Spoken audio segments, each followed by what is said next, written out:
There'll be a feedback session where you'll all get an opportunity to give your feedback or ask any questions regarding any issues or problems that you had, and inshallah we will try and actually address that in due course. So inshallah we'll get started now. Inshallah, jazakumullah khairan.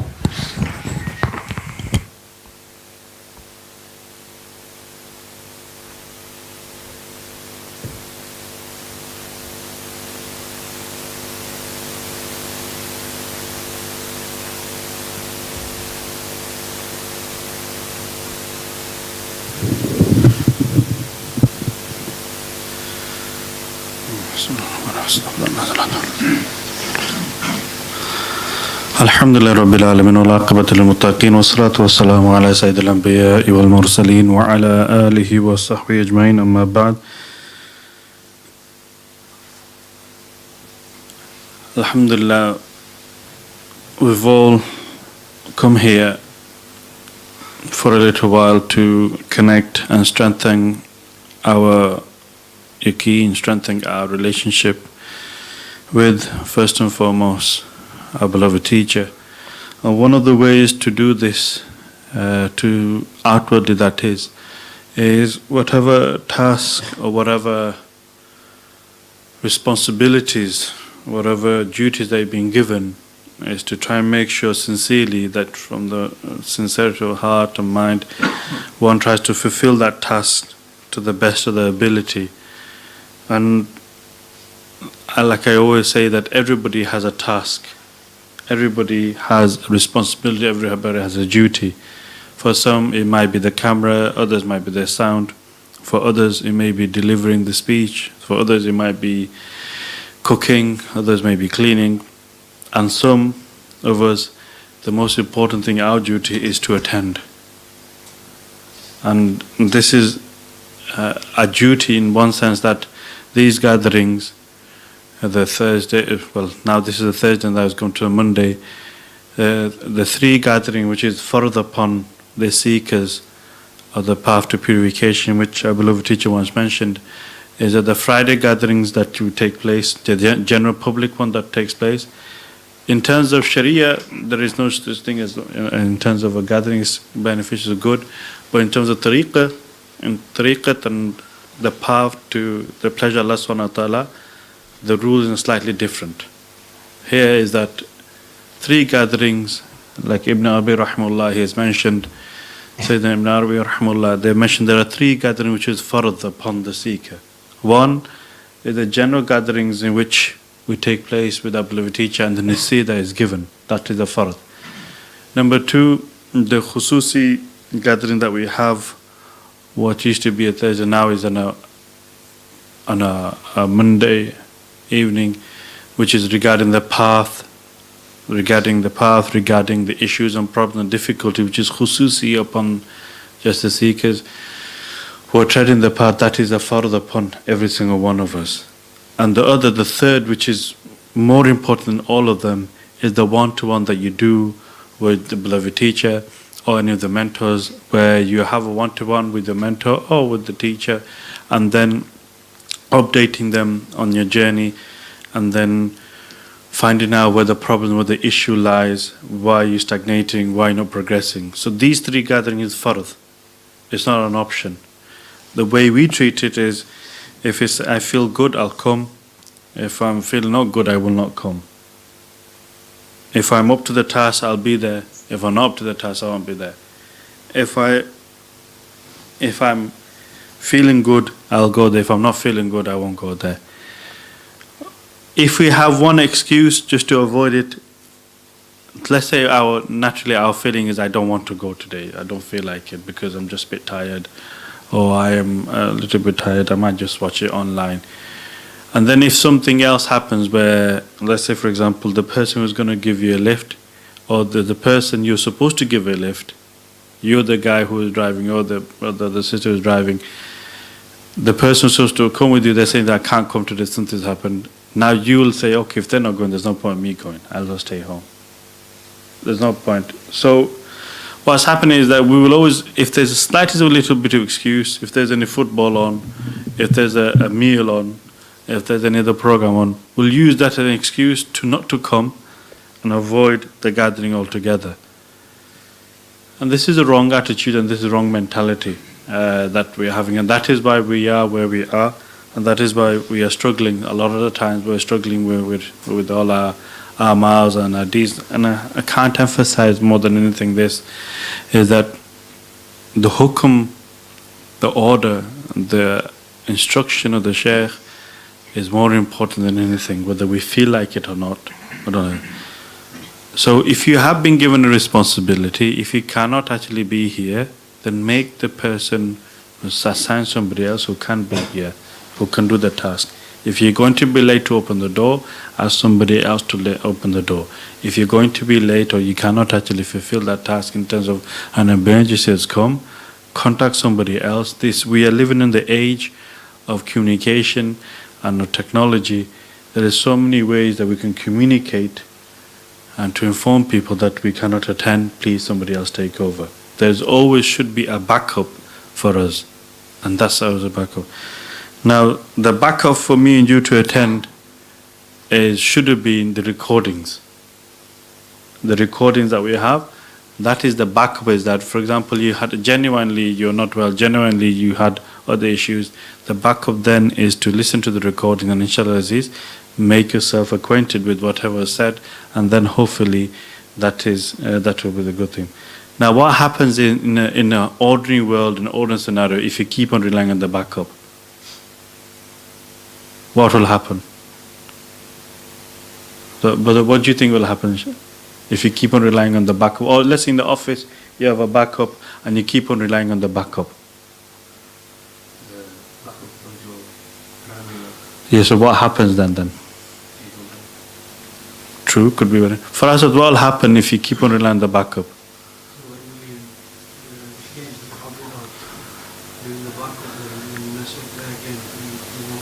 There is nothing else to fall back on. If an organization keeps on relying on backup, let's say, okay, we're going to use the backup. If that fails, there's nothing else for you to fall back on. That is where we're going wrong now. Because what happens is that you may say, oh, Hozab's here, but chalo, I'll listen to the program later. There's something, I'll have to go here. I'll go there. Or I'll listen to the recording. Now what will happen is that if you fail to listen to the recording, and if you don't listen to it, then what will happen is that you may not get the chance to listen to it. There maybe in that week there was a particular guidance that you needed, and unfortunately that's what made you put across, or maybe that's what's actually made you actually not actually progress to the next level, or maybe that's what's made you to actually have an argument or have a problem with your colleague or have an issue because we didn't listen to the backup. That is something we need to get into our head, is that backup's there for a reason, but really we need to actually make sure the first thing that has been said, which is attending and listening and adhering to whatever has been said, that is our primary mechanism, primary source, and then afterwards we rely on the backup. So for example, if the backup person for the camera and the sound is not there, and the main people are always relying on the backup, eventually the backup will say, I need a backup. There may not be a backup. That is gone, the system's finished. So if the person who is doing the bayan or the thingy, and there's a backup, and the backup person says, oh, sure, oh yeah, I'm sorry, I cannot do it, then we have no backup. There's a problem.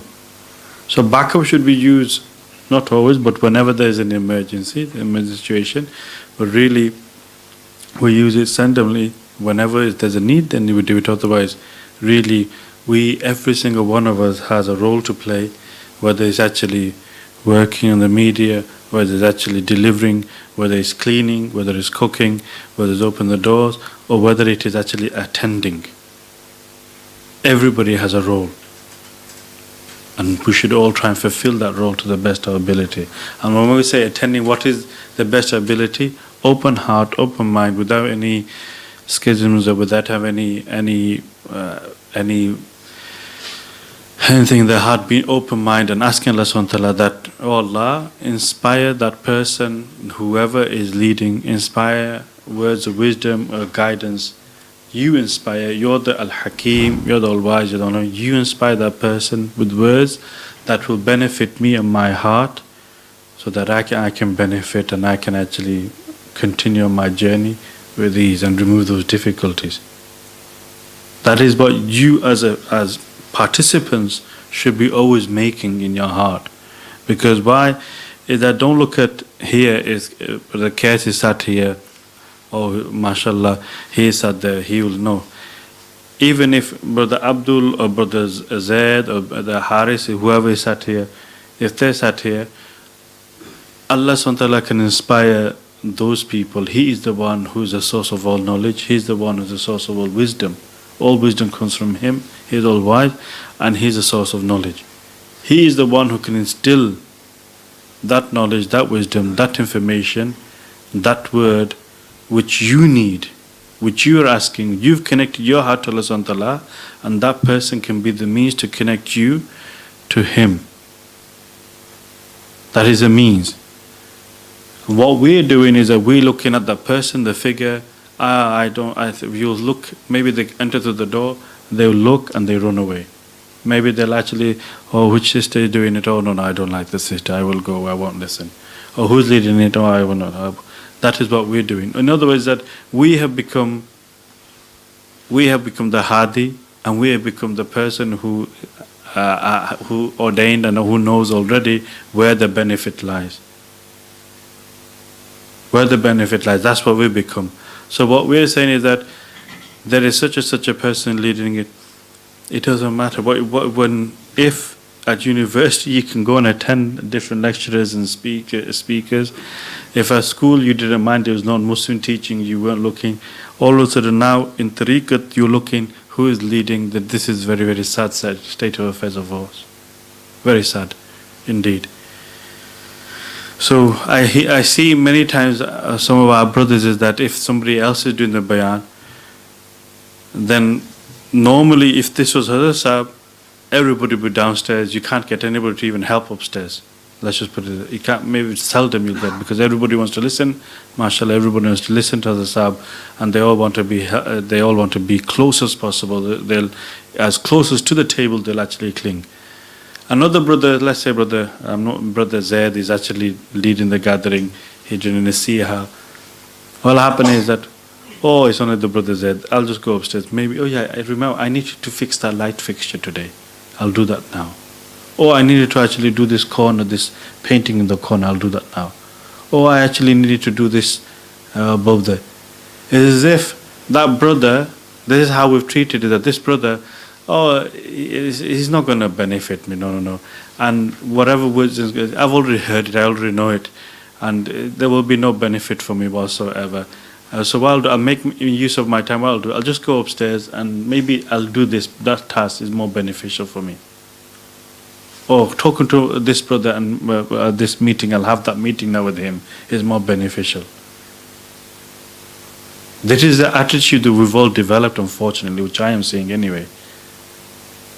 That when it's another brother, for some reason, there is just few people around the gathering, and the rest are upstairs, the rest are in the cellar or there in the room and doing the whole other thing. It's as if you have already got the guidance, and as if that there is no guidance going to come to me from that brother whatsoever. Because why? He is devoid. Allah SWT, na'uzubillah min dhalik, is that this person, Allah SWT cannot inspire whatsoever in him to benefit me. Na'uzubillah min dhalik. And then we say, Nazar Shaykh, and think that we also believe, oh, Hazrat Sahib is such a person, such a wali, that they can inspire people, they can control and they can make people do things and say things, etc., etc. Nazar Karam and all these other things. So we have such lowly thought of our own teacher that we can't even imagine. You've heard many karamats, you've heard it many times from our own teacher, that what they said is that we've been to gathering, we've been to the speaker, he's saying exactly what Hazrat Sahib says. He's saying, where do you think that came from? Why?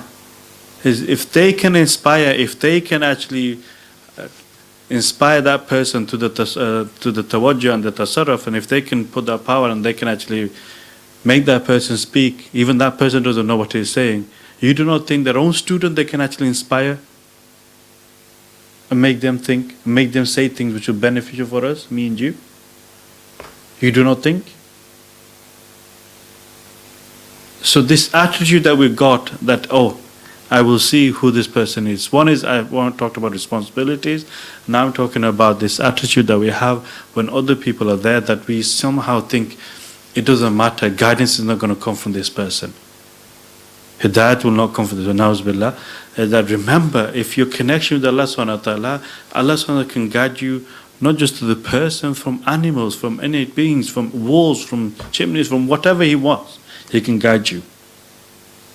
Why is me and you narrowing that? He can guide us through non-Muslims. He can guide us through plants. He can guide us through animals if need be. Just look at the sages of the past. Look how they were actually guided and told. So second attitude is that the attitude when somebody else is actually leading. Try to be as though, this is what I'm saying, I'm not saying that you give the full work, but being in those gatherings when Hazrat is not there, it just seems as though this person, he's in the seat of Hazrat. Now try to actually sit there, even though you've, like Brother Naveed was saying the other day, is that I'm just here for blessing. Yes, Alhamdulillah, sit for blessing. Sit for blessing, even it be. If you think you already know it, Alhamdulillah, sit for blessing. And inshallah, if that is what if this is the intention you came for, that is what you'll receive. But if you came for guidance, you'll receive guidance. If you came for remove any problems, you will get that. If you come for companionship, you'll get that. If you come for other things, whatever you came for, you'll actually get. Because why? Remember, behind this is somebody else. It's somebody else who's actually helping and aiding that person. That person doesn't even know himself or herself. So inshallah, we've gone a bit far. That wasn't meant to be said, but unfortunately it was said. So if I have said anything harshly, which is unfortunately, I do say things, na'uzubillah, Allah subhanahu wa ta'ala forgive me, because a lot of brothers, they look at me, they get scared of me very easily. I don't know why. I think, mashallah, they don't really, especially Brother Nazim, he's really scared of me. So I have to sometimes put makeup on, make myself look pretty and nice so that they don't get scared. But unfortunately, sometimes I may say things a bit harsh. So I apologize if today I sounded a bit harsh. It's just that we need to take things seriously, and sometimes being abrupt, and sometimes it could be the case that we need to say it like this. So Allah forgive me, and also yourselves forgive me if I said anything which has been harsh to yourself. But really what I'm trying to say is that this attitude that we are having, it is not good. Attitude of responsibilities in every aspect, whether you're doing something or whether you're participating, we should try and endeavor to be on time, endeavor to be doing the things that we're asked to do, and not always rely on the backers. Sometimes we don't have a sound person, sometimes we don't have a camera person, sometimes we don't have a person doing the stage secretary, sometimes we don't have somebody else. It is not a problem. It's not a problem if you say in advance, somebody else will actually be there to cover, but it's just communication. That's what you need to do, communicate. Number two is this attitude of who is leading. You're looking at who is leading, and you say, oh, this person's behavior is a bit boring, he's a bit monotonic, or he's a bit harsh, or he's a bit sweet, or he's a bit thingy. Forget all that, just sit, and sit as though that you're sitting in the presence of Hazrat, because that person, inshallah, can, and if I have the right intention, there will be guidance there for me if I sit with the proper intention. Because ultimately, Hidayat actually comes from Allah subhanahu wa ta'ala. He is Al-Hadi, He is the one who will actually guide. So that is the 2 points I want to actually put across. So inshallah, may Allah forgive me if I've said it in an abrupt way or harsh way. So please forgive me if I've done that. Inshallah, now if you just turn the lights off, we shall commence with our MURAQBA session. First we'll do the Lataif cleansing. First we'll do Set Azkars, and then we'll start with the cleansing Lataif, and then hopefully 15 minutes or so you'll go on your own journey after you transfer.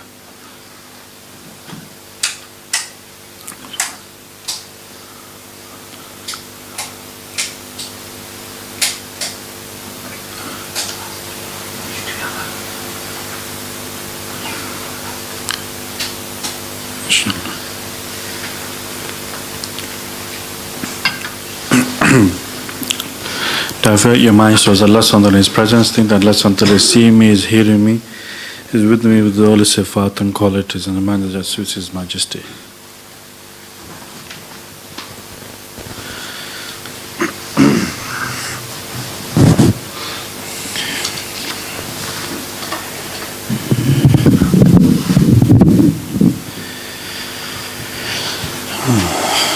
Rectify intentions, that if you sit here for the pleasure of Allah subhanahu wa ta'ala, that is what we're here for.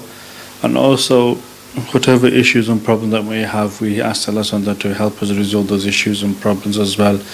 Allah subhanahu wa ta'ala guide us to find solution to those problems as well. Now inshallah we will do the protection amals, which is 1 time Surah Fatiha, Ayatul Kursi once and 3 times 3 kuls, and then we'll blow on the palm of our hand and spread it all over ourselves. أعوذ بالله من الشيطان الرجيم بسم الله الرحمن الرحيم الحمد لله رب العالمين الرحمن الرحيم مالك يوم الدين إياك نعبد وإياك نستعين اهدنا الصراط المستقيم صراط الذين أنعمت عليهم غير المغضوب عليهم ولا الضالين الله لا إله إلا هو الحي القيوم لا تأخذه سنة ولا نوم له ما في السماوات وما في الأرض من ذا الذي يشفع عنده إلا بإذنه يعلم ما بين أيديهم وما خلفهم ولا يحيطون بشيء من علمه إلا بما شاء وسع كرسيه السماوات والأرض ولا يؤوده حفظهما وهو العلي العظيم بسم الله الرحمن الرحيم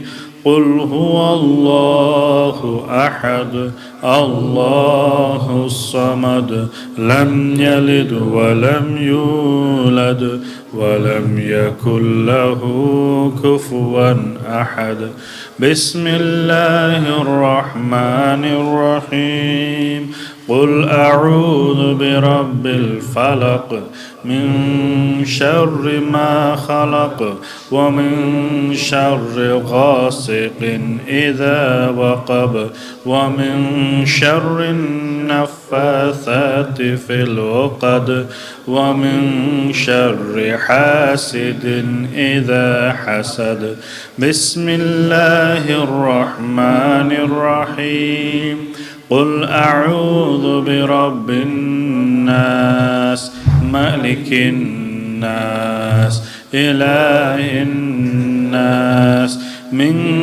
شر الوسواس الخناس الذي يوسوس في صدور الناس من الجنة والناس بسم الله الرحمن الرحيم قل هو الله أحد الله الصمد لم يلد ولم يولد ولم يكن له كفوا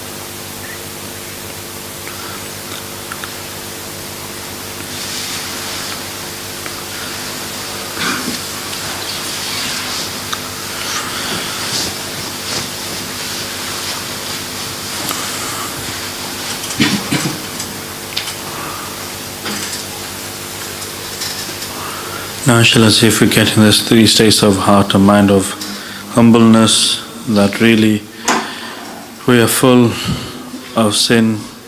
We're supposed to be the best of creation, ashraf al-mukhlaqat, but unfortunately, due to our activities, due to our deeds, we've become the lowest of the lowest. And unfortunately, because of this, we are struggling in all aspects. So unfortunately, we should be looking at ourselves and not at others, that I am full of sins, I am full of misdeeds, full of bad conduct, and the person next to me is better than me. Because I know what I've done, I do not know what they have done.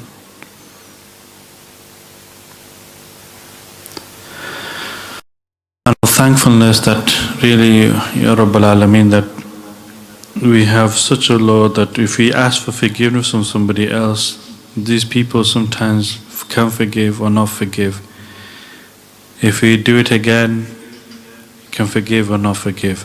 4 times, 5 times, 6 times, 7 times we do again with this person. Maybe on the 7th time or even the 1st time they don't forgive. But we have such a Lord, we are so thankful that you, Ya Rabbal Alameen, that every time we turn to you sincerely and ask for forgiveness, you always forgive.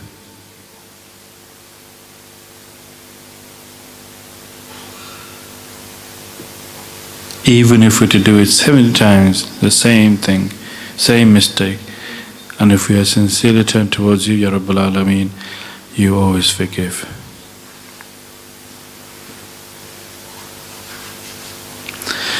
And in a state of reliance that irrespective of my misdeeds, irrespective of my knowledge, irrespective of my piety, it doesn't matter what I have, what I know, what I don't know, what I am, what I am not, I do not know.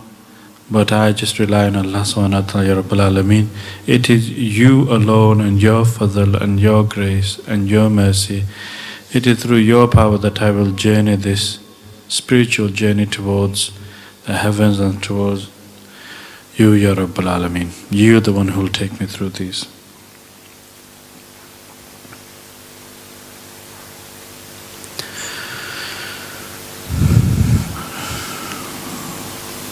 Now just repeat after me. Bismillahir Rahmanir Rahim. Astaghfirullah. Astaghfirullah. Astaghfirullah. الذي لا إله إلا هو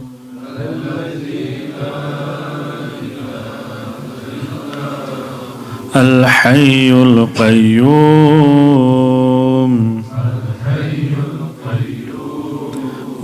وأتوب إليه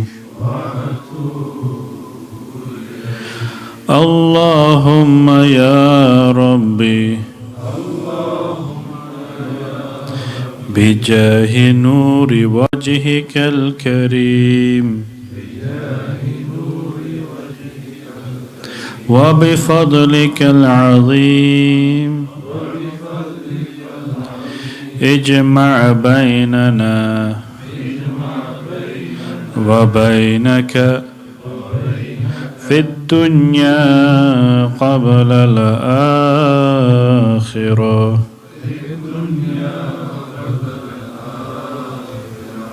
اللهم يا ربي بجاه سيدنا محمد ابن عبد الله صلى الله عليه وسلم اجمع بيننا وبين سيدنا محمد ابن عبد الله في الدنيا قبل الآخرة اللهم صل وسلم وبارك على سيدنا محمد وعلى آله وأصحابه في كل لمحة ونفس عدد ما وسعه علم الله لا حول ولا قوة إلا بالله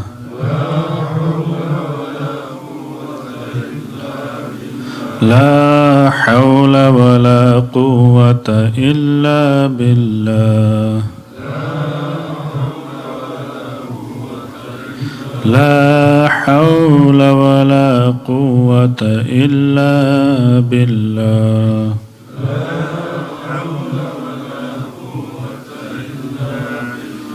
لا إله إلا الله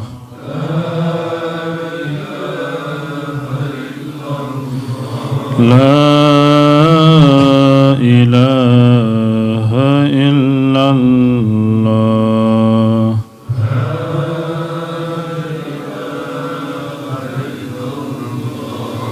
محمد رسول الله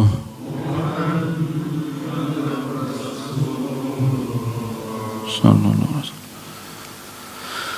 Now, inshallah Aziz, we shall begin with the Lataif cleansing. So the prep level is, imagine Allah Subhanahu is high above in the sky. This beautiful white light will be coming down from the name of Allah Subhanahu wa Ta'ala. And then you will breathe in and the light will enter through the head and it will fill the whole body.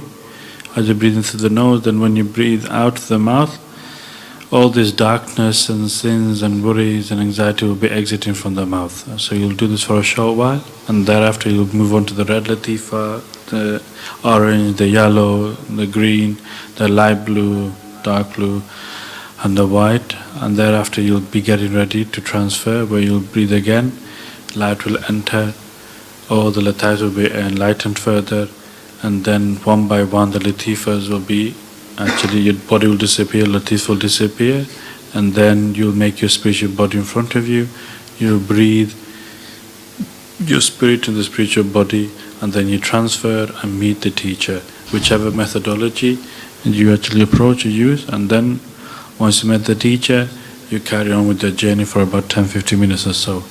And I repeat, those of you who are already familiar, so this time I will be quiet today, I will not say anything. I'll just give a shout out that you should have been transferred already. Those of you who are familiar already, who can't connect, there is no need for you to go to the cleansing. You can just automatically transfer and just spend your time in the spiritual world with the mashaykhs, and however, whatever nasi you want to get, you get, inshallah. So it's for those who need and to get themselves ready. Please get yourself ready now and prepare yourself. I'll just recite the verse and you may start, inshallah.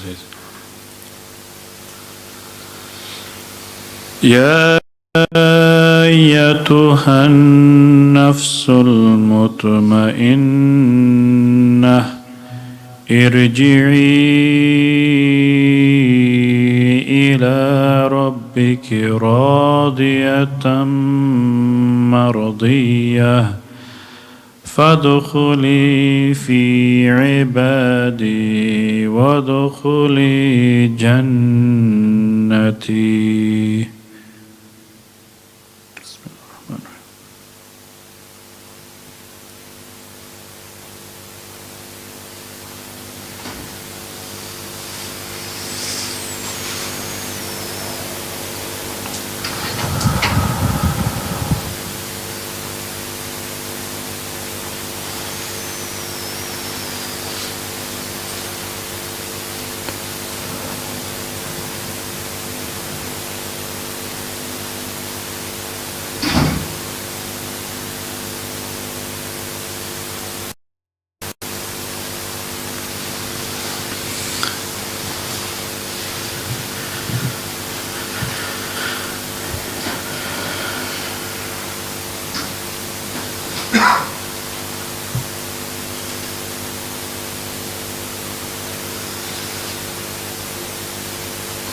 If you haven't done so, we should now transfer, inshallah, this. Whichever breath you're on, then try to transfer in few breaths if you haven't done so already.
Sallallahu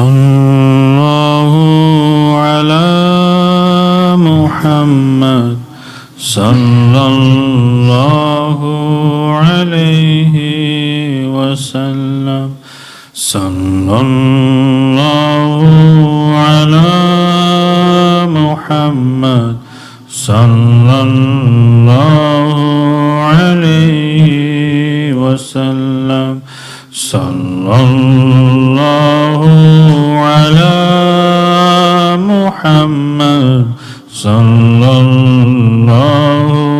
alayhi wa sallam. Sallallahu ala Muhammad. Sallallahu alayhi wa sallam. Sallallahu ala Muhammad. Sallallahu alayhi wa sallam.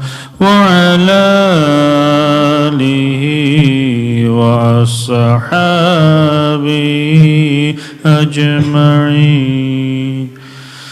Now, inshallah, if you like to slowly bring yourself back to your consciousness as you stay, physical body, and seek permission from the Mashaykh and Ijadat, bring yourself back, inshallah.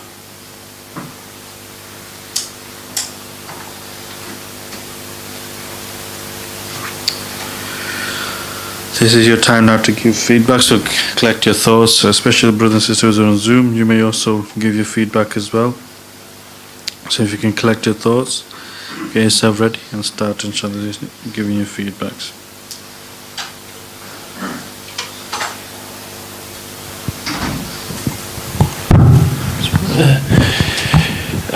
Bismillahirrahmanirrahim. For those people that want to give your feedback, please come to the front. Mention what you need to mention, inshallah. Now this is the time where you need to go ahead and actually mention your experiences. Jazakallah.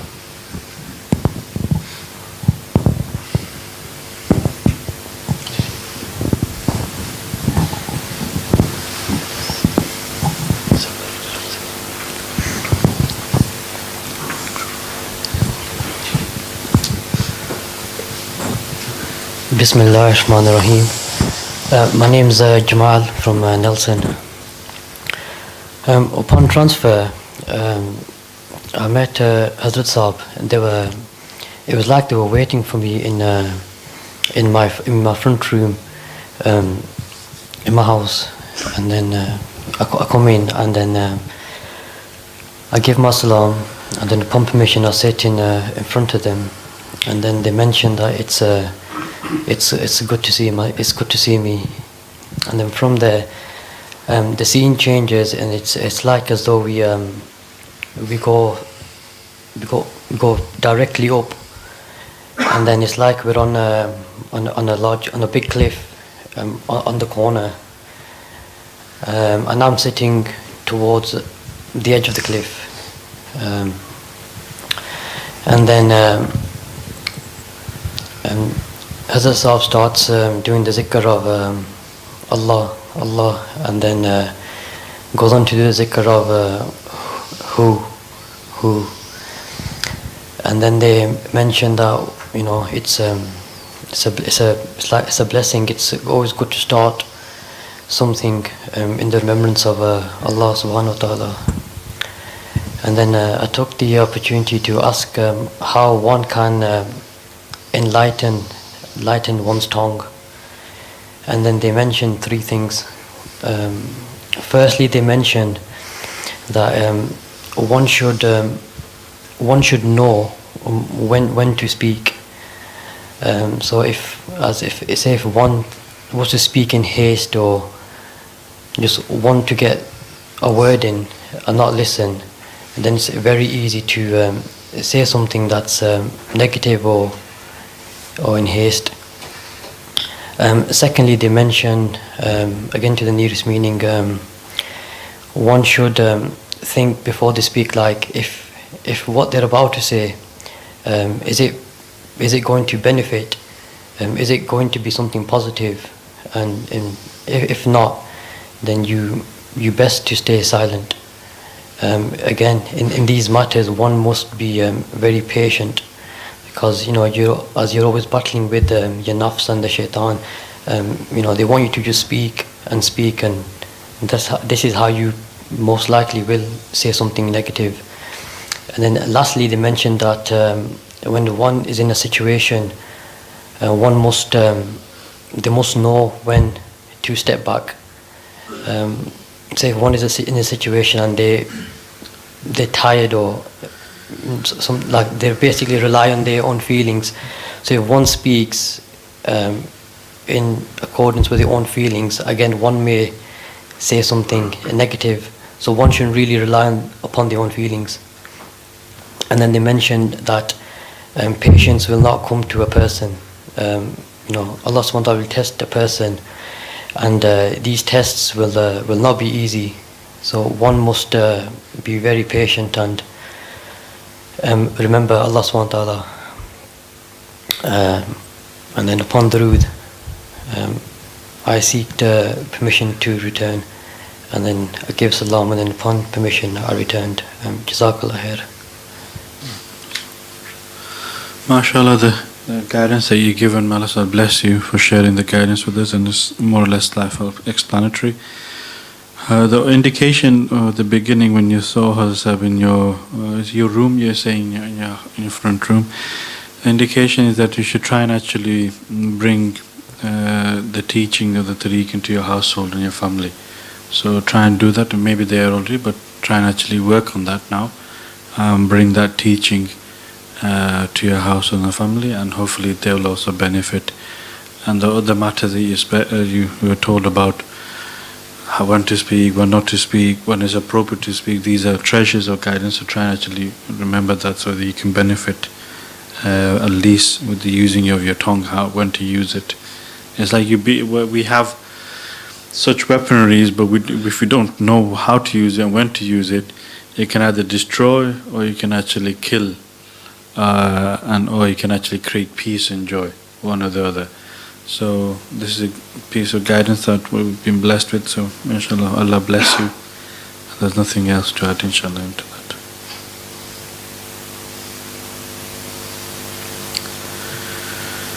Bismillah, next person, just come.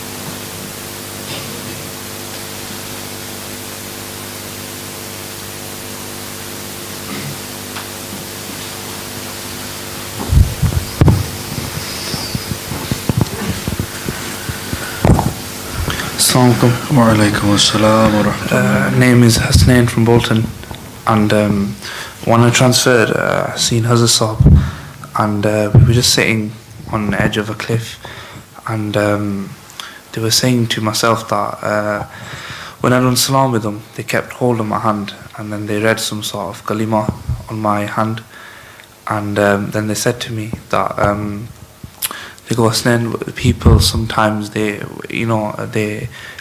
towards myself as well, that they were saying that we forget the maqsad, especially myself, that the end goal and the goal objective is the Allah subhanahu wa ta'ala and the Prophet sallallahu alaihi wasallam. And they said that people forget the maqsad, and they said that you should always constantly be in the remembrance of Allah, whether you're looking at the carpet, whether you're looking at the anything, house, cars, whatever it is, but they go, you should always remember and relate it back to Allah subhanahu wa ta'ala in any way you can, any success, any failure, and always be in the remembrance. And they said that even dead creation such as carpet, house, a wall, a brick, they do their own zikr of Allah and we don't. And they said that if there's in one way, if we can be like the dunya, is just be always and constantly be in the remembrance of Allah subhanahu wa ta'ala. MashaAllah, that is more or less self-explanatory what they said. May Allah subhanahu wa ta'ala bless you for sharing that piece of guidance with us.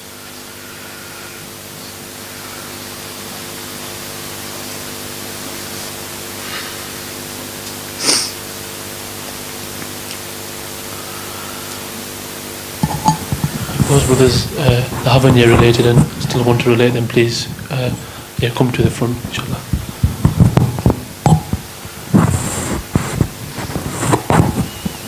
If there's anyone on Zoom as well that wants to mention, then please do write it out. And if there's any brother that wants to mention through audio as well, they can do, inshallah.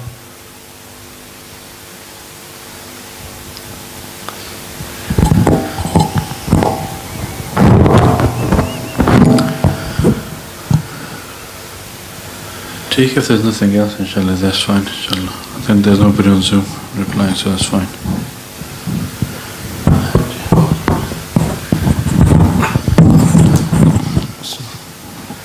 Assalamu alaikum. My name is assalam. Siraj. I'm from Oldham. Just a little portion I want to share. As at the beginning, Ustad Qais was giving some guidance and the see of the importance of the attending this gathering. I heard that those words was uttered. What Ustad Qais was from Hazrat Sahib.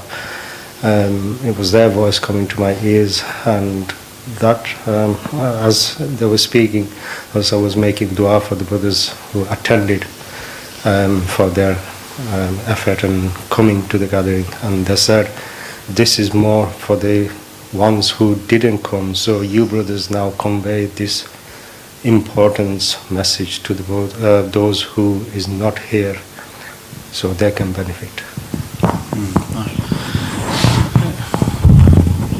MashaAllah, you should remind one another that we are here to help one another on the journey. We shouldn't try to be a hindrance, and let's not forgive us if we are. But it is a case that we should help and remind. And if you are seeing brothers who are struggling to come to the gatherings, who are not, maybe you haven't seen for a while, then we should give them a reminder, look, you should all come. Like I said, is that all of us have a responsibility and a duty to actually do something. We have some sort of duty, whether it's like the media work, the camera, or the sound, opening doors, cleaning, whatever it is. Or the other duty that we have is to attend itself. That is a duty in itself. So remind our brothers about this, and inshallah, it's not just necessarily like you hear is that we might have other things to do, we might have other things to say, whatever, but we're all here to help one another, to make our journey easier and fruitful. There are many things that if people were to know and were to see, people will be shocked. That's why we say you shouldn't devalue the gathering, you shouldn't devalue any person, any individual who is actually in the gathering or leading the gathering. Every single brother and sister has a unique relationship to beloved teacher, and we should value one another. But more importantly is that if you are, look, I'm not saying, as Brother Siraj is saying, is that he's hearing, if you have the right concept, if you have the right mindset, you will see the reflection, and you will see the thing that actually what has been said and what has been uttered, you will see. Because I don't value myself of anything, I don't have any knowledge, you brother are more knowledgeable or anything like that, nor do I have anything to actually give of anything that I can benefit you with whatsoever, or any knowledge. Other stars, mashallah, Dr. Shalom, Abdul Rahim, and Ustad Majid, and Ustad Sajid, Ustad Harun, all these are the great, even Ustad Siraj, mashallah, does a great work in healing and benefits people through healing and other aspects as well. There are many people who are more knowledgeable and more knowledge and wisdom and helping and more sincere. So it is not really from myself to say anything or do say anything really. I don't feel as though I can say anything, or let alone being present here, actually even lead. It's only through because our asatizas, they cannot be present, or there's a rota, they say you lead, and by that, because of the respect I have for that, I will actually be here and present. Otherwise, I'd rather be there where you are and benefit from you brothers, rather than sit here where I am sat and listen to myself. So if you have the right intention, like I said, is that if you make dua to Allah subhanahu wa ta'ala, make dua for the speaker, inspire me through the speaker, inspire the speaker with words and wisdom which will benefit my journey, then you will get things that will benefit, not that I am aware of, but maybe that something I say which may be of benefit to yourself, etc., etc. But so let me just tell you that in these gatherings, never ever think that the tawajjuh of Hazrat is never here. They're always, by the Fazl Sallallahu, they're very attentive and they're very aware who's here, who's not here, who's what intention you come with, etc. That they are very aware if Allah wills. And also, it's not just for, let's say for example, they're tuning for 1 minute like we do, just on Facebook, 2-3 seconds they move over. They're attentive and they're listening, and they're actually what you're replying, what you're saying, what the speaker is like, what the speaker is saying. They actually can be very well aware of that as well, say if Allah wills. So if you ever think that, oh, there's another gathering, this is what I say, that break this notion, just completely break it, completely break it. When there is a hukam of the Shaykh is there, I mean his fairs and light will always be there. Whoever it is, you'll always receive it. If you come, and you'll receive it without a doubt. Without a doubt. Just have the yaqeen and you'll find it and you'll receive it, inshallah, and you'll benefit from it. If you have this bent mentality, oh, it's this brother, oh, it's this sister, oh, I don't like the bayans, I don't like the way he does the dhikr, or I don't like the way he speaks, or I don't like the way he sings, or I don't like the way he actually turns, I don't know that. This is all negativity. Just get rid of that and start thinking positively that that person, in whatever capacity, whatever way, there'll be something there that I will benefit, inshallah. So break this notion that through this person the affairs will come to me, inshallah, through this person, and indirectly or directly from my beloved teacher, inshallah. So I think there's a person on Zoom who would like to relate something. So by all means, can we do that, inshallah?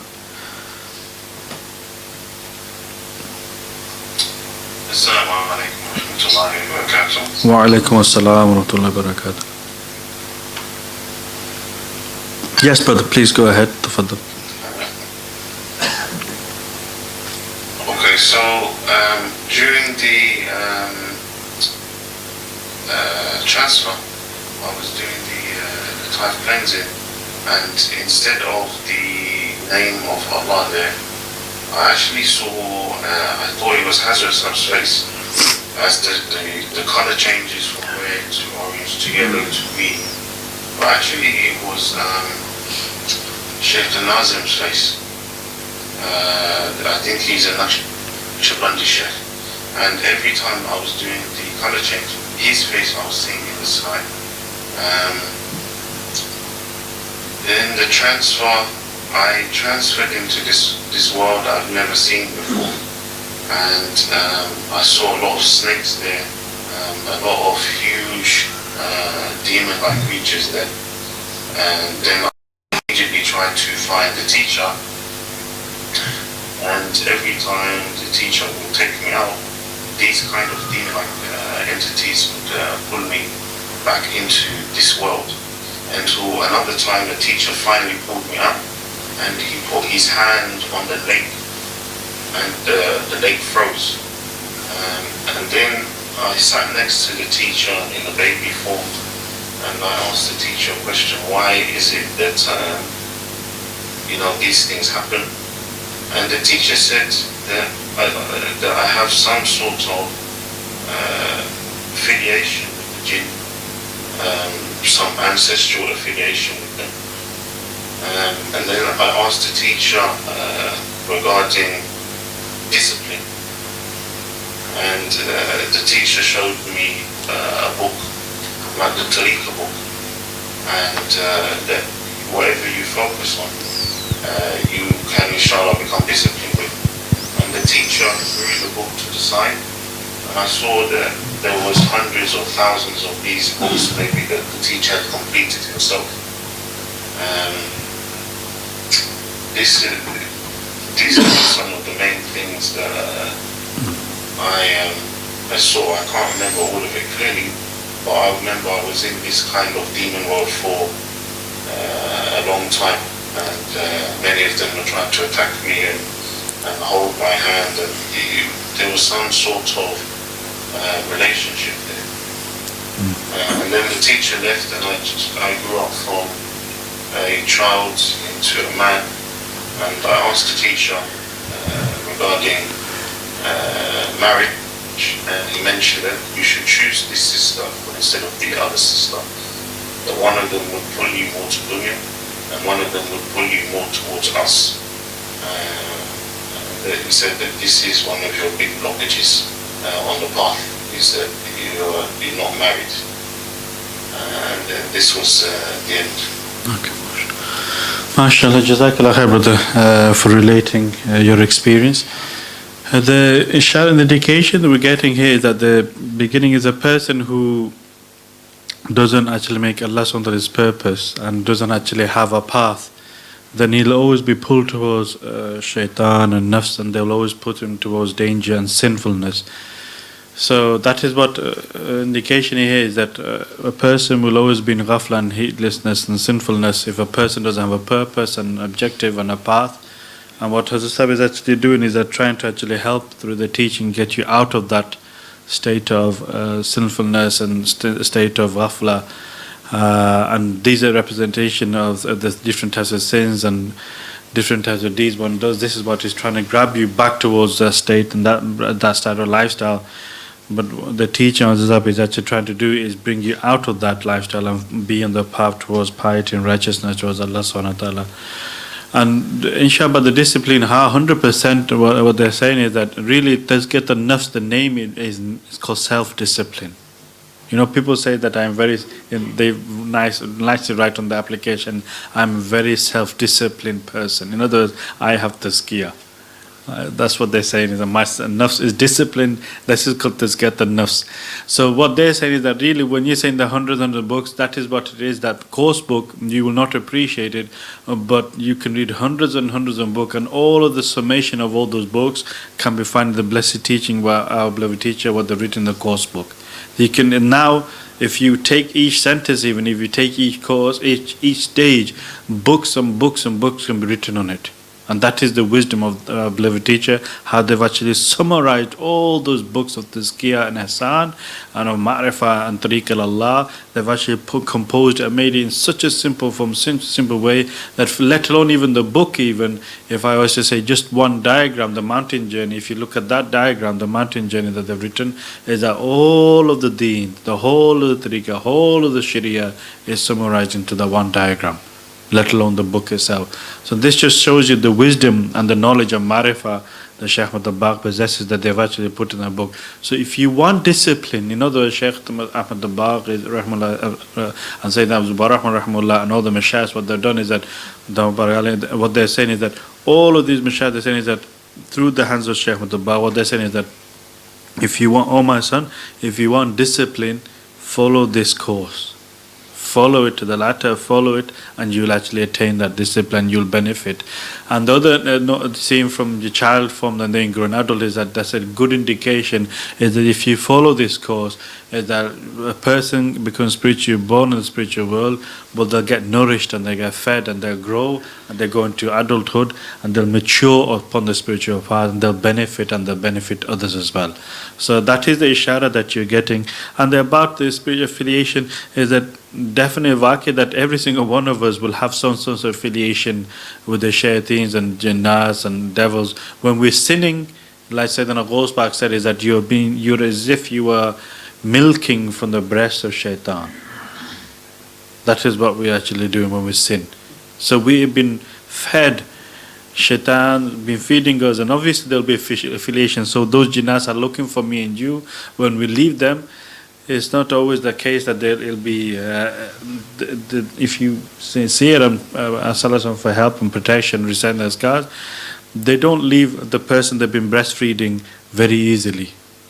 So they'll say they'll do other tactics to make sure that person doesn't venture the path and leave them alone. So they'll have a shaitan will do other tactics to actually use to actually bring you back. So yes, you can. If you're then further worried about this, you can speak to one of the healer brothers. You can speak to them, and they can analyze and come. But I don't think you need to worry about that. You just need to, inshallah Aziz, forget that if you recite your Mastun Azkars in morning and evening, the Mastun Azkars, and then if you just do the course and act upon the course, speak to your mentor and be steadfast upon that, inshallah Aziz, everything will be suffice for you and you'll achieve what you want to achieve, inshallah Aziz. So Allah SWT bless you for relating to that, and Allah SWT guide us all. We have another feedback from a sister on Zoom. They're given a Q&A. Is I transfer and Hazrat Sahib waiting, but I don't move. I just stay still and focus on my lataif. Hazrat Sahib asked me why am I still doing my lataif when I'm with them.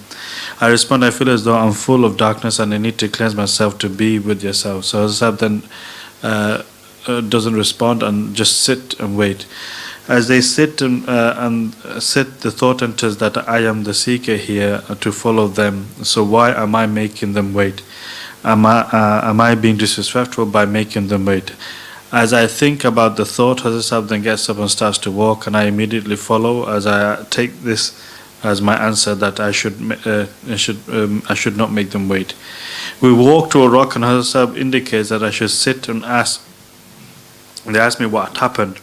I knew what situation Hazrat was referring to, and that I tell them that I don't know, I lost myself in the situation. I let the person get to me. I let my emotions and anger get the better of me in that situation. Hazrat Sahib then says that I did not protect myself. They say that why do I tell you to pray adhkars morning, night, before mashwara, before every act? Because these amals are there to reset, like a reset, and remind you of the purpose, the intention. When you pray them properly in the presence of Allah, then they work to protect your mind and emotions from going astray. Why? I think it says, use your heart, I think it says, use your heart and mind is with Allah. I'm not sure what they mentioned there. But when you pray as formality, with no presence or amars, there is no protection. Then your words, your heart and mind are left to themselves. You see, I have always said that the purpose is Allah SWT. You are not given a role for your skill or ability. You are given the purpose to attain Allah SWT and do your tazkiyah. So this is important for those brothers and sisters who have responsibilities, is that don't think you're above it, and don't think you are complete aloof from reciting azkars. I'm okay, I'm protected, I'm high station, I'm high thingy. In every aspect, whatever you're doing, especially if you've got responsibilities, is remember those azkars, whatever you're doing, those little azkars which you think is little, for example, of going to sleep is important, and the little azkars which you think is little, na'uzubillah, but we think is little, of doing the mashwara, if we don't recite, the little azkars of actually eating and drinking and so on, that we think is little, we think we don't need it and so on. All of these azkars, there's some guidance, there's some blessing, there's some protection, there's something that is going to help us and benefit us. If we fail to do that, that is where we go struggle, and that is what is being relayed here, really, more or less. You are given not to the role of skill to. In every situation, when dealing with people, don't look at the person, look at the test. So, don't look at the person, is that this person, see that person is just another means to test me with. For good or for bad, whatever, it's just a test. Every single one of us are playing our own game, our own scene in the realm of this world, and this is a test. Every single one of us are a means of testing one another. Here, outside people, just see that they're all actors who are there to test me with. Allah sometimes put me in a scenario now, my colleague, my father, my mother, my brother, my sister, my wife, my children, my spouse, whoever it is, my friends, my neighbor, anybody and everybody, they're all there, even the dustbin man, even the bins, even the neighbors, the stench, whatever it is, everybody's there to test me and you. It's all part and parcel of the test. So don't look at him, how could he do this? Her, how could she do this? No, look at the fact of this is the test, how am I responding?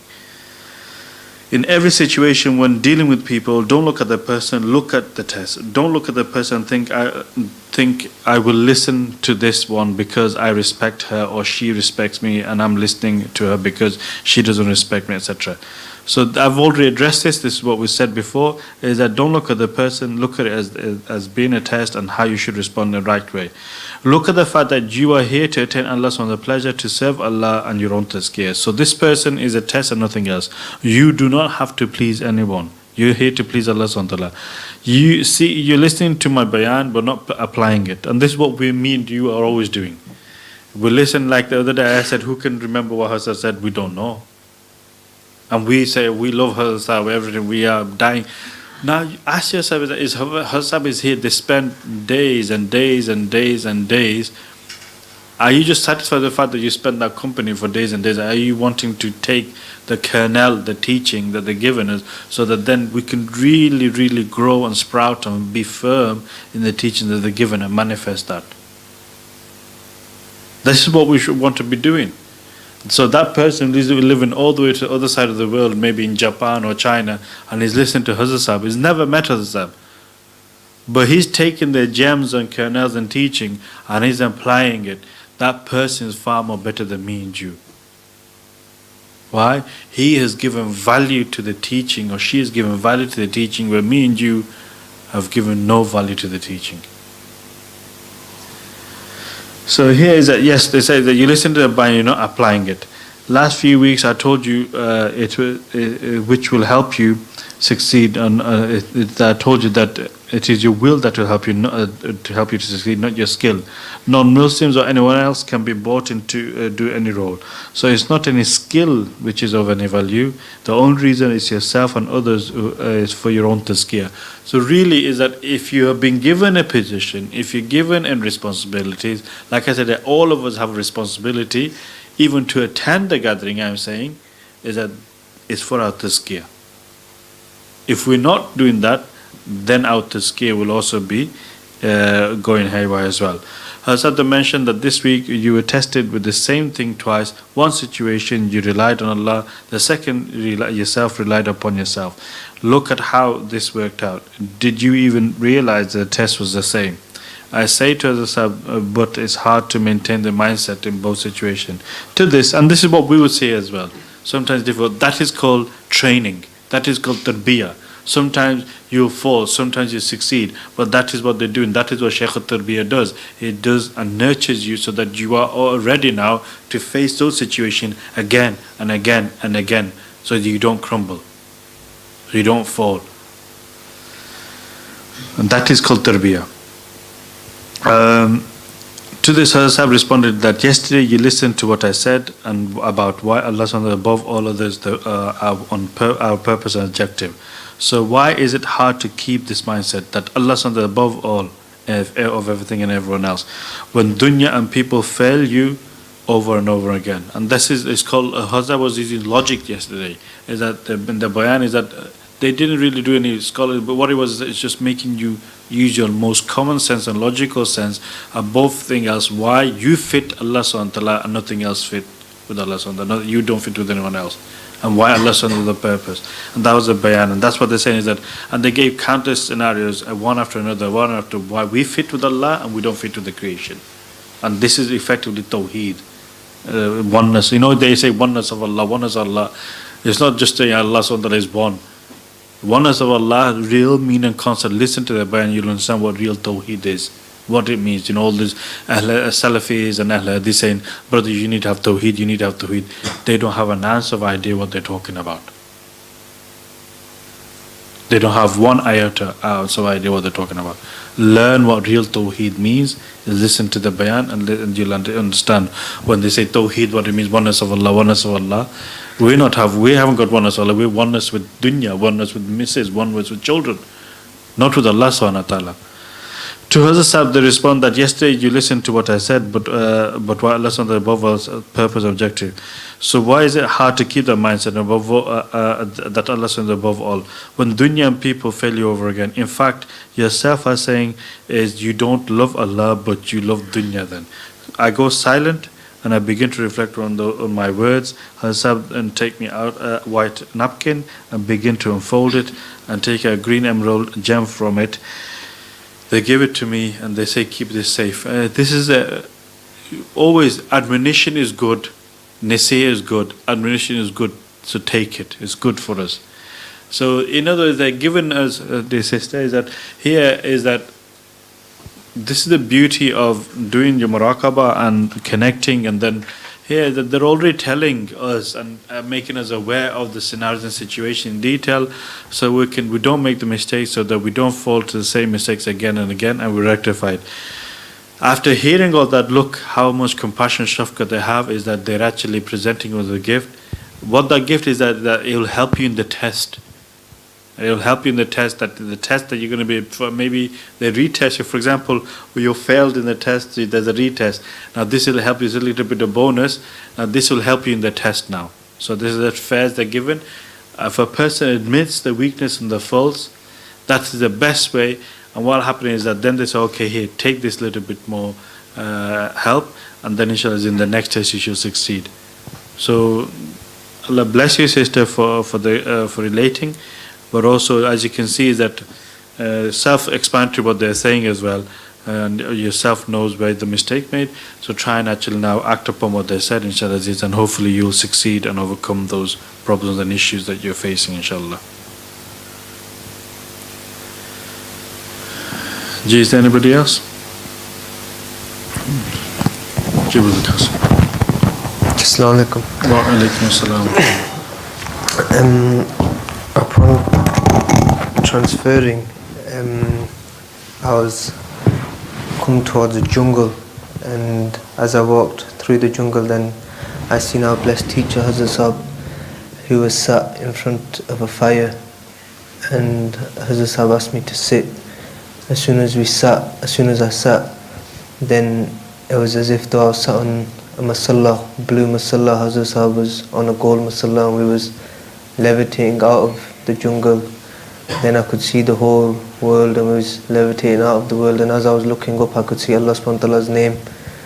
And then we came out of the world, then we came into like the space realm, and then we came out of that too, and then it was as if though we came into white light, and then we surpassed that, and as we're going closer towards Allah subhanahu wa ta'ala's name, then I could start to see many of other Allah subhanahu wa ta'ala's names as well.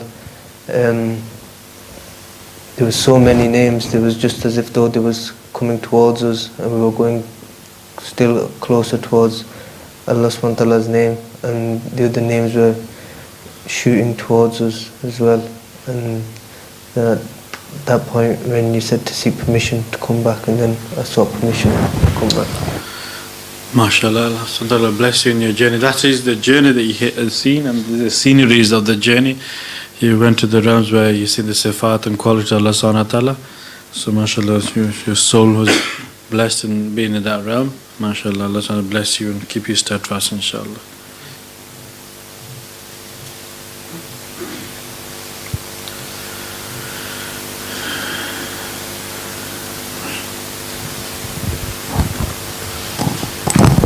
Wa alaikum assalam wa rahmatullahi wa barakatuh. After transferring, I was in a dark room with the Hazrat Sahab, who was sat knee to knee, and I presented salam. I presented myself, my weaknesses and sins, and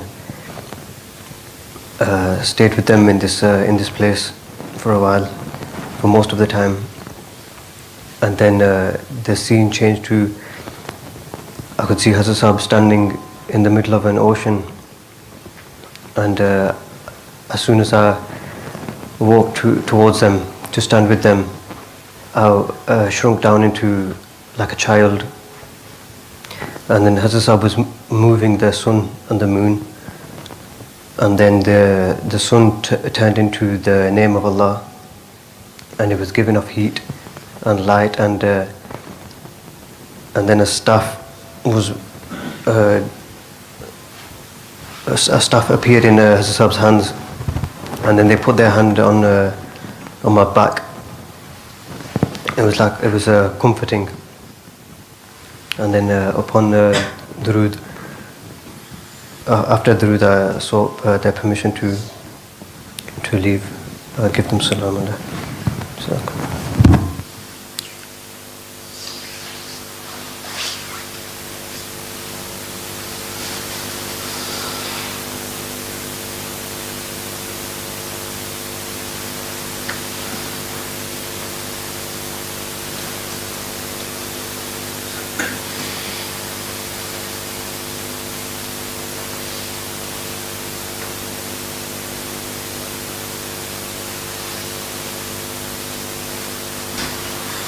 Does anybody else like to read it?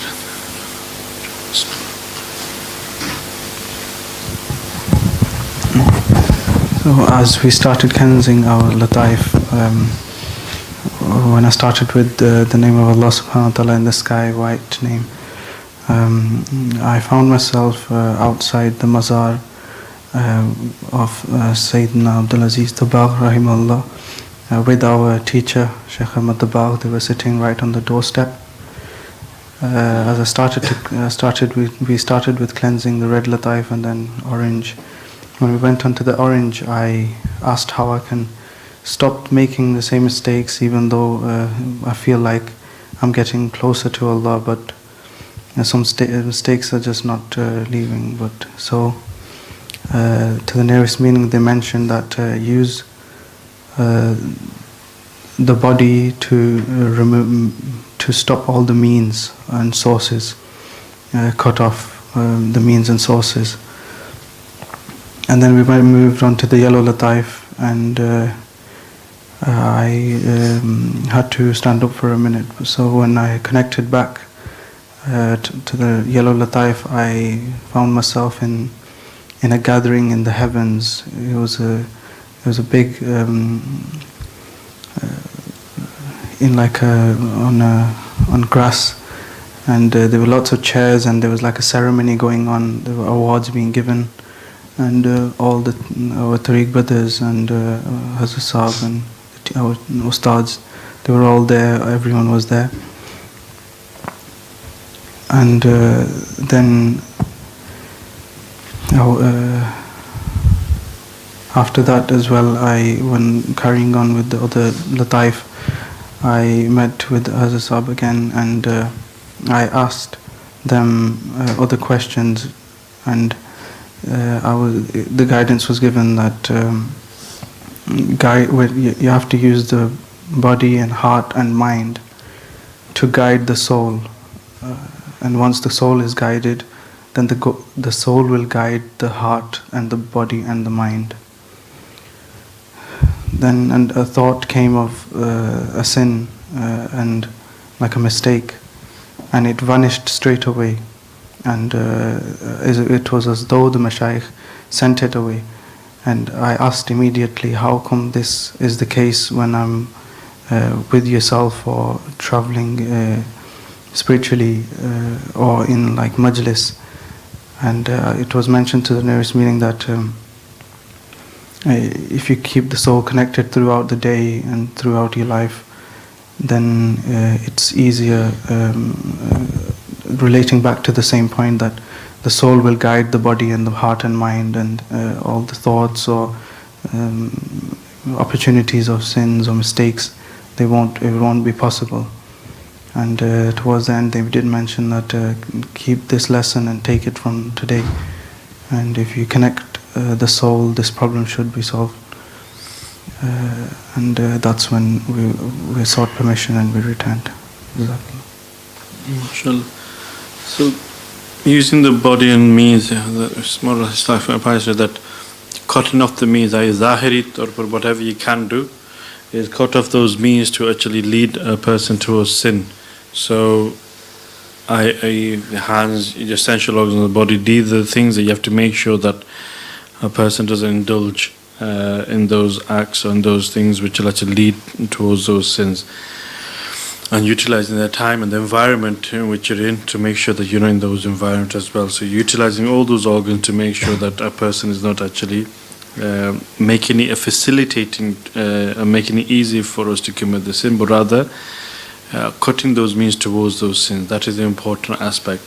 Another is that when they say body, mind, heart, that will guide the soul. I think here the soul is referring to the nafs. So what's happening is that when a person attains tazkiyah, does tazkiyah is purify the body, mind and heart, is that when you cleanse the first 3 stages of the purification, then the nafs will get purified, inshallah. The 4th stage is the purification of the nafs.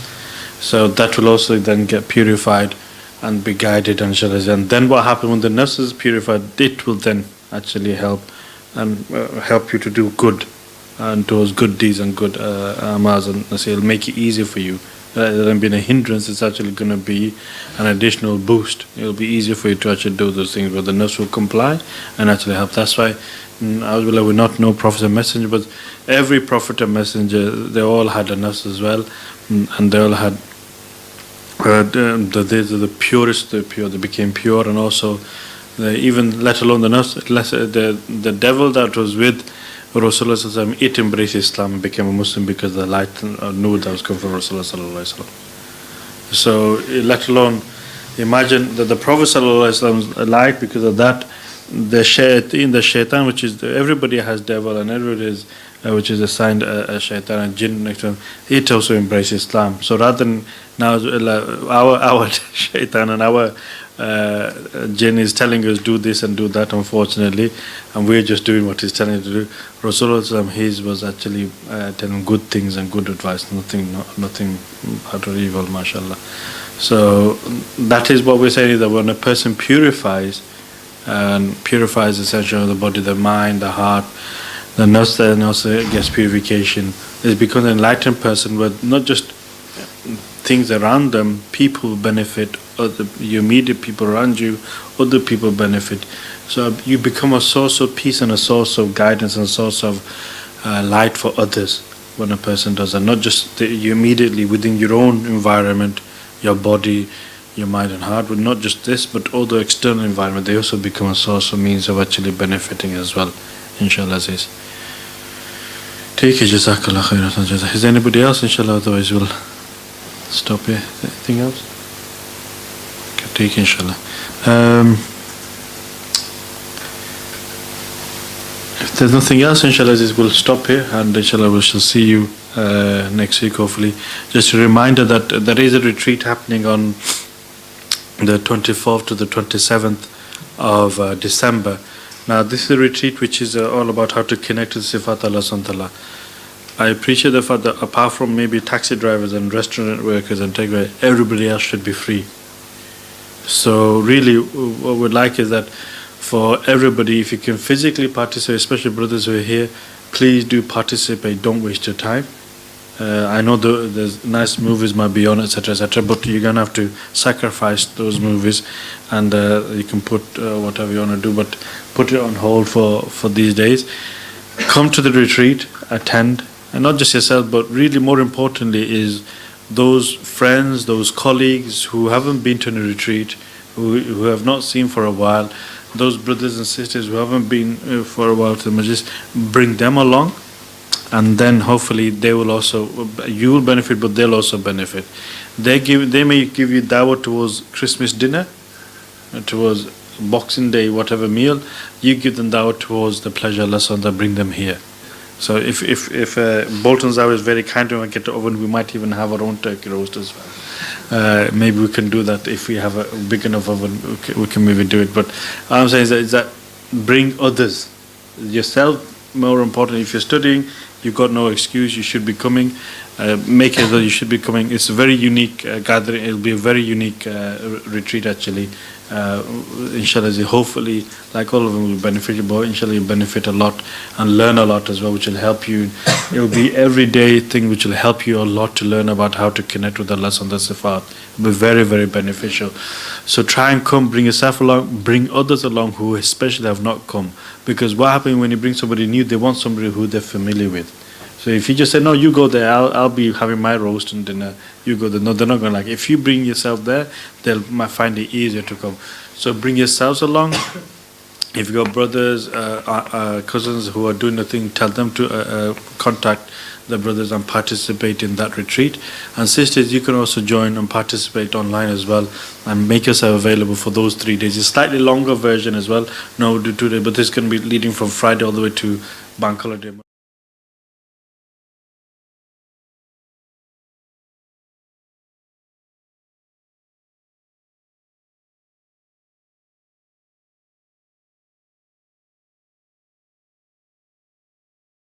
The advert there now, so you can scan that and benefit from that. So Jazakallah khair for giving your time and effort. Allah bless you and reward you in this life as the akhirah. Subhanakallahumma wa bihamdik, ashhadu an la ilaha illa anta astaghfiruka wa atubu ilaik.